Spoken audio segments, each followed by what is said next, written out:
She, hey, back. How's everybody? Sunday afternoon here. My girlfriend's out of town, so I had a bit of a blowout and picked up about 12 records this weekend.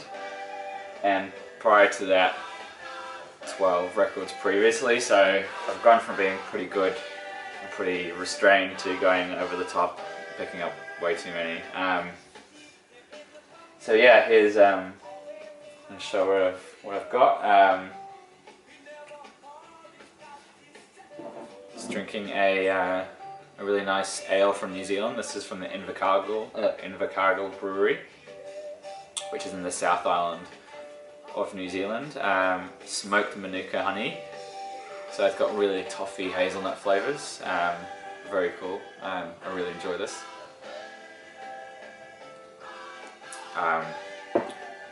Very smoky. Yeah, so just wanted to quickly talk about my weekend. So on Friday night, Fred and I went to go see Ben Watt, who is predominantly known for one half of Everything About the Girl, and then he's also released a solo album that came out this year called Hendra. And in 1983, released the solo album. I think he was 19 years old. Anyway, he came and played at one of the art galleries here in Melbourne, and I had a ticket, and Fred took up the offer, and we both went down together. Yeah, it was great. It was really fantastic, and really enjoyed the show. And then at the end of the show, we got to meet him. Which, if you guys have seen my earlier video on Cherry Red Records, you'll know how important of a musician he is to me, and what his album North Marine Drive means to me. So I got to meet the guy, and yeah, Fred managed to get a photo with me and Ben Watt, which I'll post into this video now. So yeah, that's me and Ben. I also got the record signed.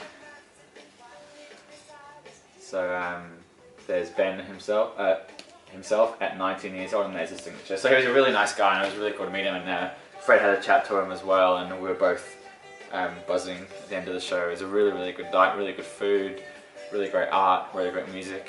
Yeah, just all around fantastic time. And then yeah, so I will get down to what I'm showing. So I've got some Aussie records and a whole bunch of jazz, I suppose you'll call them heavyweight records. So I'm gonna, excuse me, sorry. Classic albums, classic jazz albums that I just haven't had, and decided to fill the hole and pick them all up. Definitely, there's a Greyland here, which I'm really happy to show to you guys. So it's in the background. Champ Sam showed this in his Aussie video a couple of weeks ago, and I just picked this up yesterday. Happened to see it in a local store.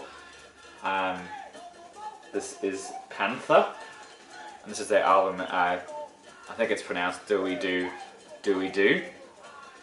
on Wizard Records, which I think it came out in the late 70s. I'd say 76 or 78. I can't find the date on here. Very cool artwork. I mean, look at that for a gatefold. And these are the dudes on the inside.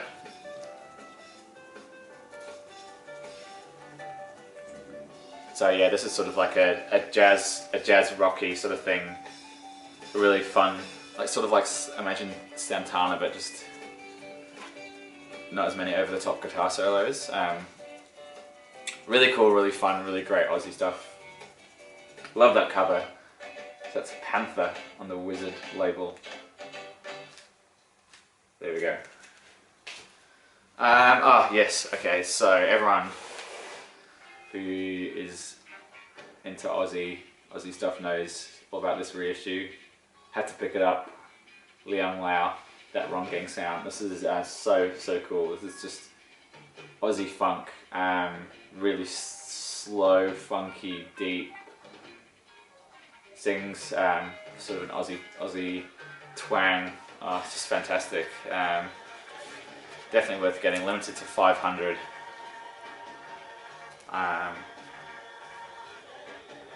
Highly recommended. Everyone in in the USA that watches these videos.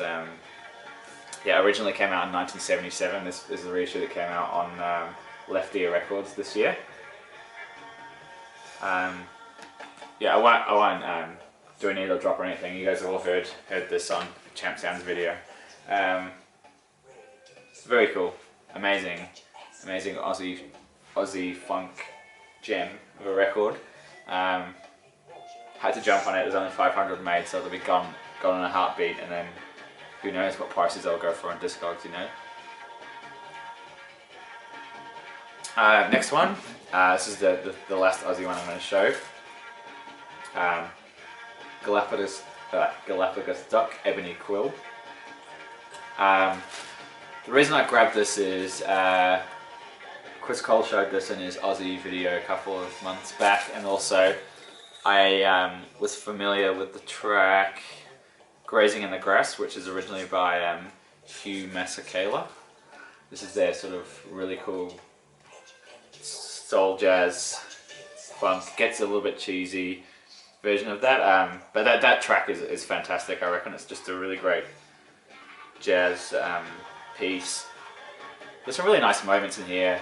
Some moments are better than others. Philip's label, I won't really show that. Cool cover. I really like the artwork on there and the little logo. This was 1974. I think it was recorded in Sydney, or they're from Sydney. Yeah. Yeah. There we go. Yeah, I really like this. Some really nice moments. Yeah, Galapagos Duck Ebony Quill. Oh, alright, so on to the heavyweights. Now, this record is my favourite by this artist, and this is, I've been wanting this one for quite some time now. I came across an auction on eBay and I won it, and I reckon I got this for a very decent price. This is one I've wanted for a long time. Pharaoh Sanders Tawhid. The track Upper Egypt and Lower Egypt is amazing. For me, it's just one of the best tracks. When I first heard it, you know, it absolutely knocked me off my feet. Just yeah, the way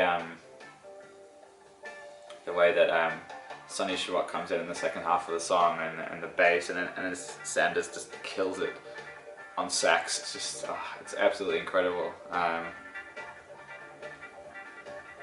Yeah, I mean, what can I say? I mean, not only doesn't really bother me too much, but someone started to write their name on there.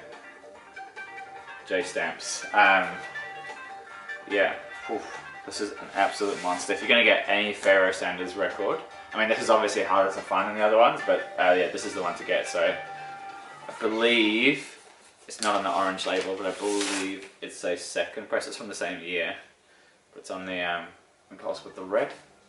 And this is in great shape too. I might just put it on. I'm going to have to.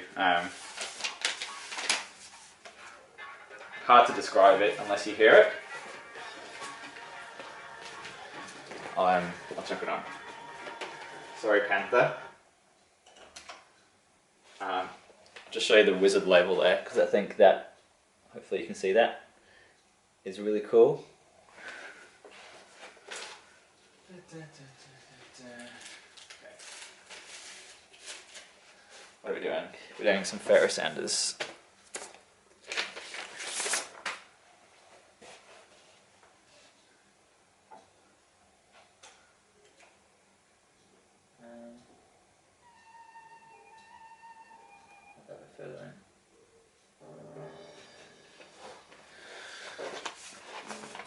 So yeah, wow, what a record. Yeah, this knocks me off my feet, absolutely, absolutely. I mean, wow. So happy to have that. That was the grail I mentioned earlier. Yeah, no words.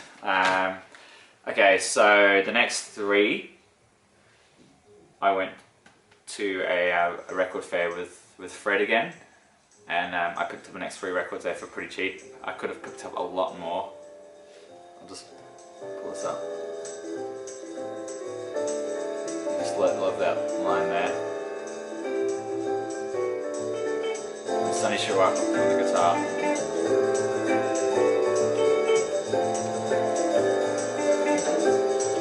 So cool. That there is probably one of my favourite. Just the way it all comes together is amazing. And how the drums come in are amazing.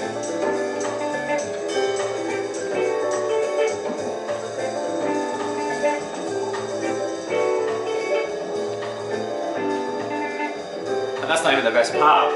When Sanders comes in on that saxophone and it just blows the whole thing out of the water, you know.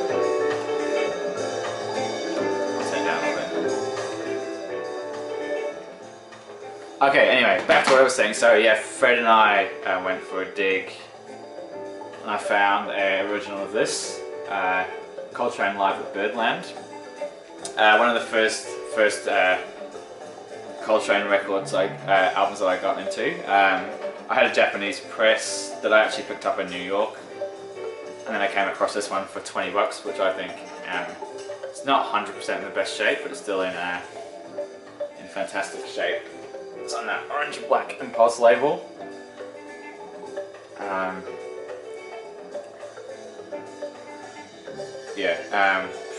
What an album. The opening track, Afro Blue, is stunning. Just wow.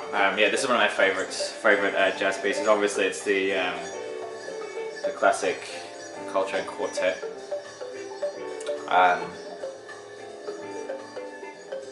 I don't know what else to say. I'm really happy to get an original of this. Yeah, so it's obviously got Elvin Jones, Jimmy Garrison, McCoy Tyner, and Coltrane. Fantastic, fantastic. And this one, I love the description in the back here. I'm going to read it out to you just because it really captures what that record is about. Here is the newest addition to the collected works of insatiable exploratory. John Coltrane.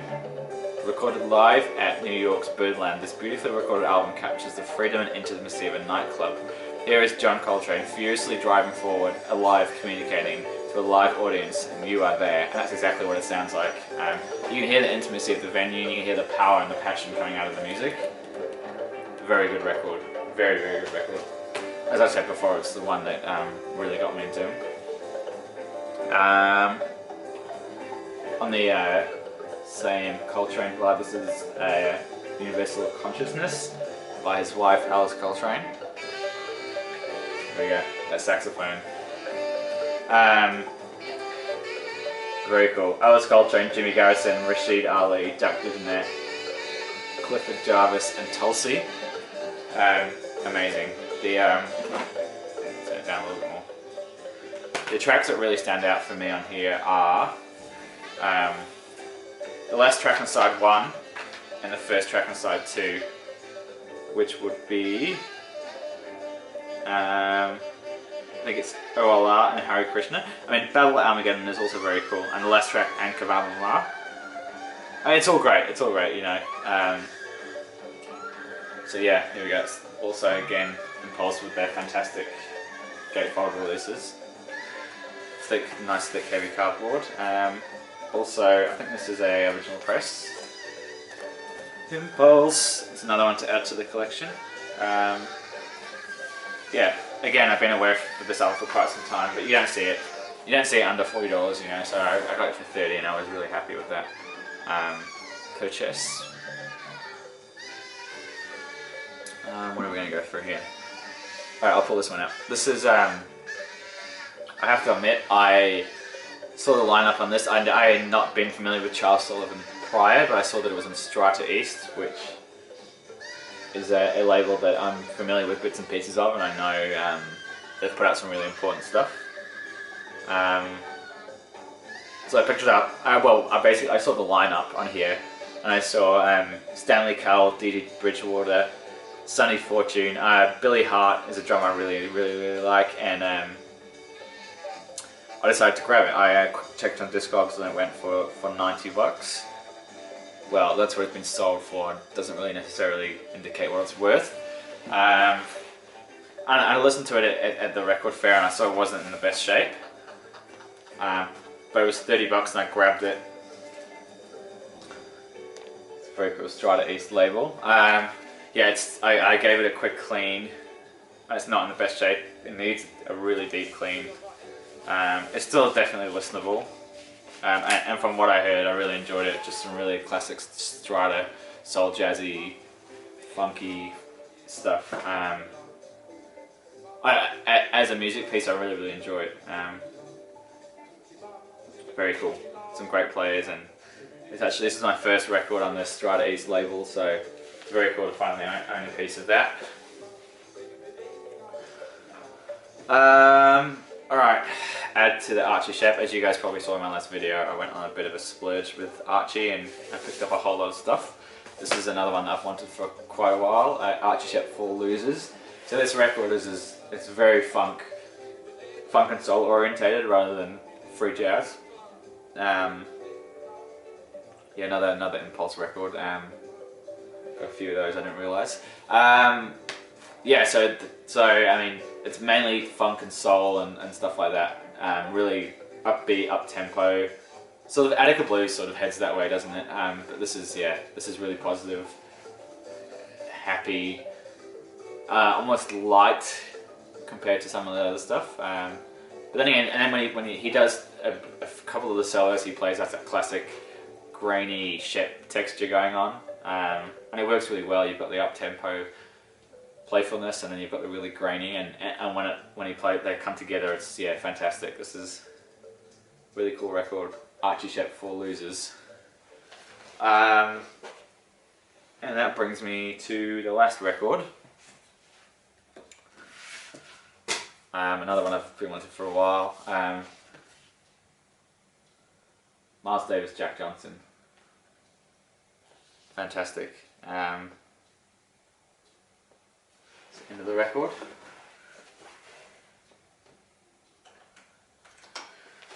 Yeah, this is I hadn't heard this until I was at Anthony's, maybe would have been almost a year ago now, and he put it.